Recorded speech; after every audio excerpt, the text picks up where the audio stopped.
Worthless. The word, sharp as a thorn, pierced through Imamu's heart. Chief Jabari's spittle landed on the dusty ground beside his bare feet, a final mark of his contempt. You bring shame to our village, boy. An abomination. Imamu, all of 13, stood before the assembled villagers, his head bowed, his thin frame trembling not from the desert heat, but from the icy blast of their scorn. His sin? His appearance. His skin, scarred from a childhood illness, was rough and uneven, his features plain, his clothes perpetually covered in the red dust of their impoverished village. He was the ugly boy, a constant target of their cruelty. The torment had begun as soon as he could walk. The village children, led by Jabari's son, Kenzo, a boy as handsome and arrogant as his father, mocked his halting speech and gave him the most demeaning tasks. He was the village's scapegoat, the butt of their jokes, the recipient of their frustrations. Rejection, a constant companion, clung to him like the desert dust. Even his parents, burdened by their own struggles, offered little comfort. His father, a weary farmer, saw him as another mouth to feed. His mother, her face etched with a quiet sadness, tried to soothe his wounds, but her words were often lost in the harsh realities of their existence. Abandonment, a silent ache, throbbed beneath the surface of his daily life. Today's humiliation, however, was a new low. Accused of stealing a meager handful of millet, Imamu had been dragged before the chief, judged without a hearing, and condemned with the force of their collective prejudice. Betrayal, a fresh wound, festered in his heart. He had never stolen anything in his life. He was poor, yes, but honest. With a final, disdainful look, Chief Jabari dismissed him. Get out of my sight, boy, and don't let me see your face again. Imamu, his heart a heavy stone in his chest, turned and fled, the villagers' mocking laughter echoing in his ears. He ran until his lungs burned, until the village was a distant smudge on the horizon, until the vast, unforgiving desert swallowed him whole. Days turned into weeks. Imamu, driven by a desperate will to survive, wandered through the arid landscape, scavenging for scraps of food, sleeping under the indifferent gaze of the stars. He learned to read the subtle signs of the desert, the hidden springs, the tracks of animals, the whispers of the wind. He was alone, utterly alone, but a strange resilience began to bloom within him. Unbeknownst to the villagers, Imamu carried a secret buried deep within his ugly exterior. His grandfather, a wise old man who had died before Imamu's birth, had been a skilled gem cutter. He had left Imamu a small, unassuming pouch filled with rough, uncut diamonds, a fortune in the eyes of the outside world. But in their isolated village, diamonds were just pretty stones, worthless in the face of hunger and hardship. One day, Imamu stumbled upon a group of nomadic traders, their camels laden with goods. They saw past his ragged appearance, past his scarred skin, past the dust that clung to him. They saw the intelligence in his eyes, the quiet strength in his bearing. And they saw the pouch. When they examined the diamonds, their eyes widened in disbelief. They offered Imamu a fair price, a price that would have been unimaginable in his village. He accepted, not with greed but with a quiet determination. He would use this money not to flaunt his wealth but to change his life, to prove them wrong. Years passed. Imamu, no longer the ugly boy, transformed into a man of quiet elegance and understated power. He traveled the world, learning different languages, studying different cultures, amassing knowledge and experience. He invested wisely, his wealth growing exponentially, but he never forgot the sting of rejection, the ache of abandonment, the humiliation of their scorn. Meanwhile, back in the village, a drought had struck. The crops withered, the animals died, and the villagers, once so proud, faced starvation. Chief Jabari, his arrogance humbled by desperation, sent out search parties, hoping to find help. But the surrounding villages, remembering their past indifference, offered none. One day, a caravan appeared on the horizon, a caravan unlike any they had ever seen. It was led by a man on a magnificent white horse, a man whose presence commanded respect, whose eyes held a quiet intensity. It was Imamu. The villagers, their faces etched with hunger and shame, watched in stunned silence as Imamu dismounted. He was no longer the ugly boy they had scorned. He was a man of wealth and influence, a man who could have easily turned his back on them.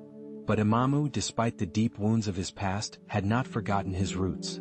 He had returned, not for revenge but for redemption. He used his wealth to buy food, to dig wells, to rebuild their shattered lives.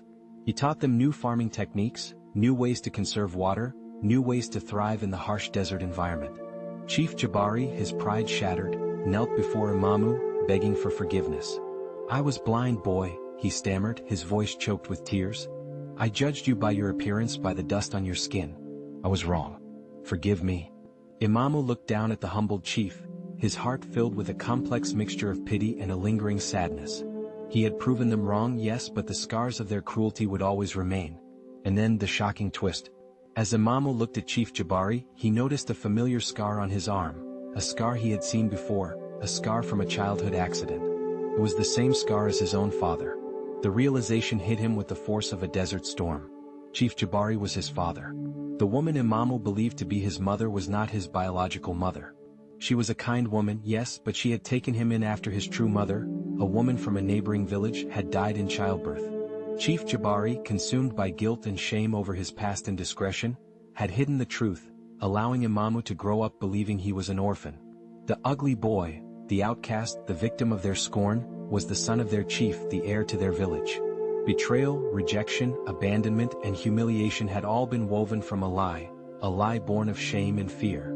Imamu, despite the shock of this revelation, did not lash out in anger. He had learned the power of forgiveness, the importance of compassion. He embraced Chief Jabari, his true father, and together they began to rebuild their village not just with wealth but with honesty, with understanding, and with a newfound respect for the inherent worth of every human being regardless of their appearance. The life lesson, etched in the dust of their village, echoed through the generations. True wealth lies not in material possessions, but in the strength of character, in the ability to overcome adversity, and in the courage to forgive those who have wronged us. And sometimes the greatest treasures are hidden beneath the most unassuming exteriors. The dust, in the end, revealed diamonds of a different kind. The revelation hung heavy in the desert air, thicker than the dust stirred by the returning caravan. Imamu stared at the familiar scar on Chief Jabari's arm, the jagged line a stark reminder of a childhood mishap he had long forgotten, a mishap his supposed father had always dismissed as insignificant. Now it screamed a truth that shattered the foundations of his identity. Chief Jabari, the man who had branded him worthless, the leader who had cast him out, was his own father. A maelstrom of emotions churned within Imamu: disbelief, confusion, a searing pain that eclipsed even the memory of the villagers' cruelty.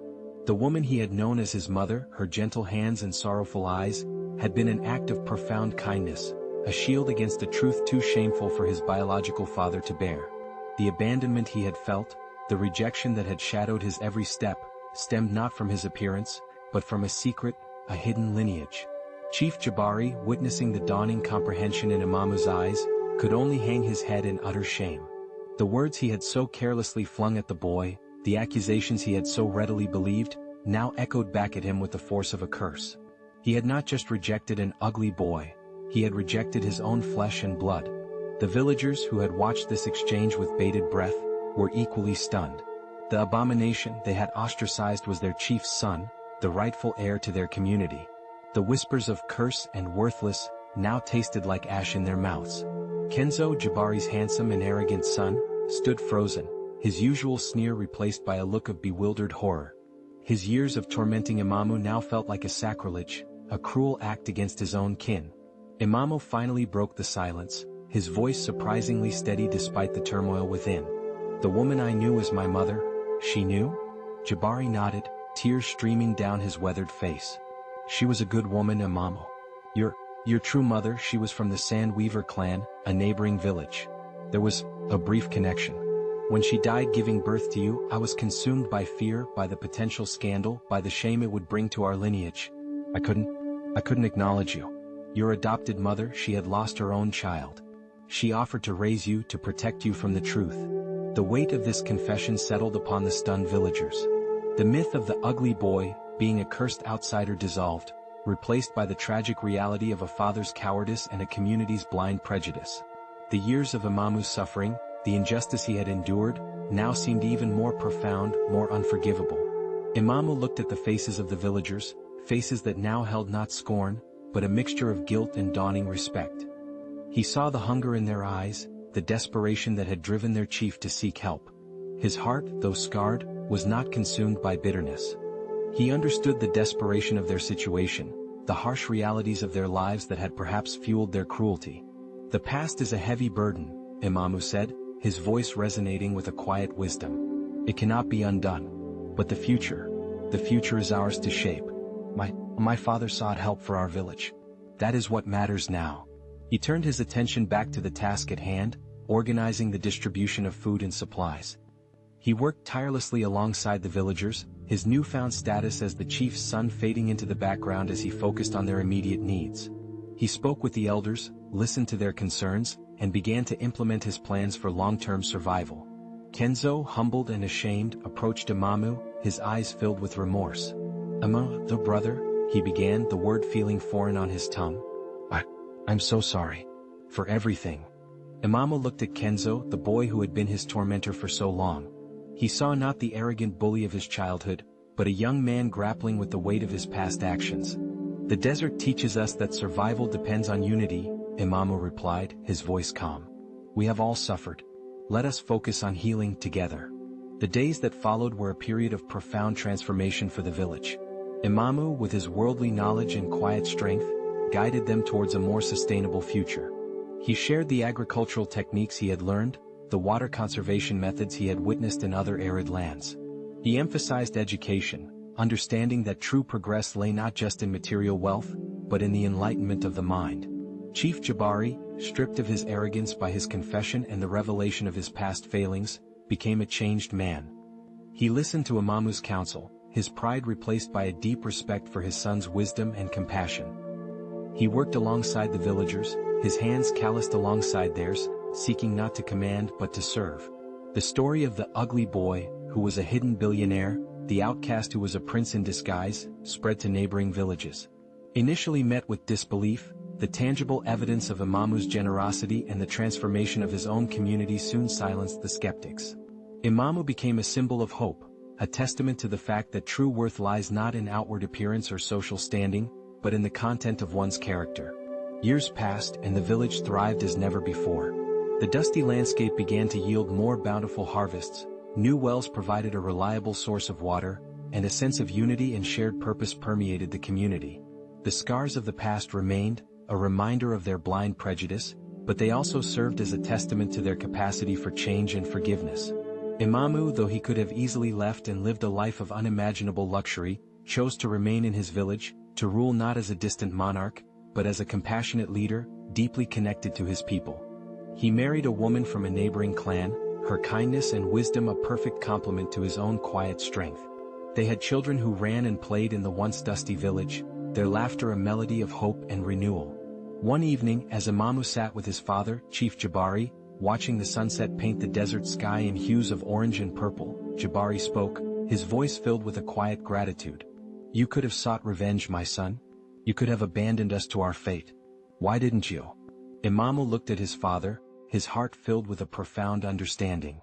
The desert taught me many things, Baba. It taught me resilience, yes, but also the futility of bitterness. Revenge would have only perpetuated the cycle of pain. True strength lies in breaking that cycle, in choosing compassion over hatred, in building a future where no one is judged by the dust on their skin. The life lesson, whispered by the desert wind, carried the weight of their shared history. Hidden potential can lie beneath the most unassuming exteriors. Prejudice blinds us to the true worth of individuals. And ultimately, forgiveness, though difficult, is the only path to true healing and lasting unity. The ugly boy had not just become a billionaire. He had become a beacon of hope, proving that even from the deepest wells of humiliation and rejection, a future of compassion and understanding can blossom, transforming not just one life, but an entire community. The dust of their past had indeed concealed a diamond, not just of wealth, but of the human spirit.